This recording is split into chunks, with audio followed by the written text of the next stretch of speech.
नमस्कार। आप देख रहे हैं डार्क गली यूट्यूब चैनल।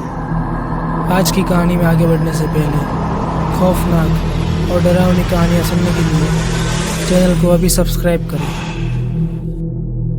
आज की कहानी कोलकाता में रहने वाले अविनाश की है। तो चलिए बढ़ते हैं आज की कहानी की ओर। अविनाश एक लेखक था। अविनाश का स्वभाव बहुत ही शांत और सरल था। उसके चेहरे पर हमेशा मुस्कान ही रहती थी। अविनाश कविताएं लिखने के लिए पार्क में जाता था और पार्क के लास्ट में पेड़ के नीचे बैठकर आराम से कविताएं लिखता था। रोज की तरह एक बार अविनाश पार्क में पेड़ के नीचे बैठकर कविताएं लिख रहा था। तभी उसके बगल वाले पेड़ के नीचे एक खूबसूरत लड़की आकर बैठ गई। अविनाश उस लड़की की खूबसूरती देखता ही रह गया। वो लड़की एक किताब लेकर आती थी और जब तक अविनाश वहाँ रहता था तब तक वो भी वहीं बैठकर किताब पढ़ती थी। ऐसे ही कुछ हफ्ते बीत जाते हैं। एक दिन जब अविनाश शाम को पेड़ के नीचे बैठा हुआ था तभी वो लड़की अविनाश के पास आती है और अविनाश को एक किताब देती है और कहती है कि इस किताब में मेरी लिखी हुई कुछ कविताएं हैं। अविनाश के मुंह से एक आवाज़ भी नहीं निकली। वो लड़की चुपचाप किताब देकर वहां से चली गई। अविनाश खुश हो जाता है। उसे लग रहा था कि वो लड़की अविनाश को पसंद करती है।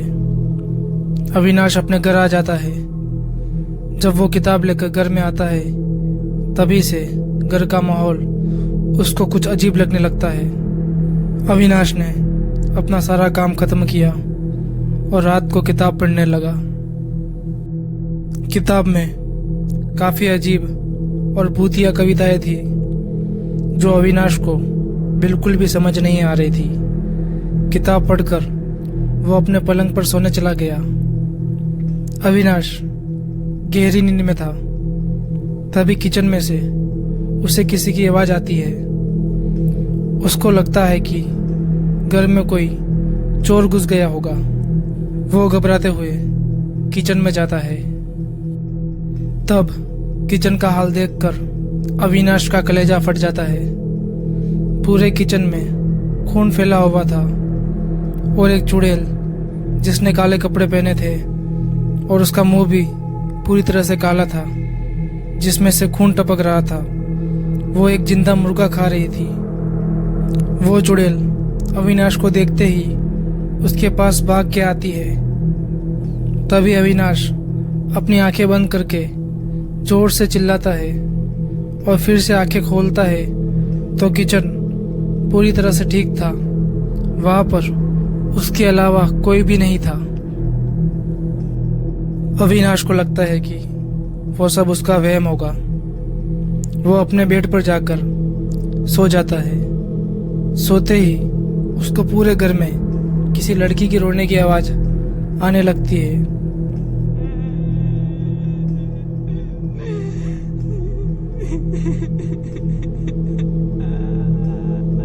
अविनाश चौंक जाता है।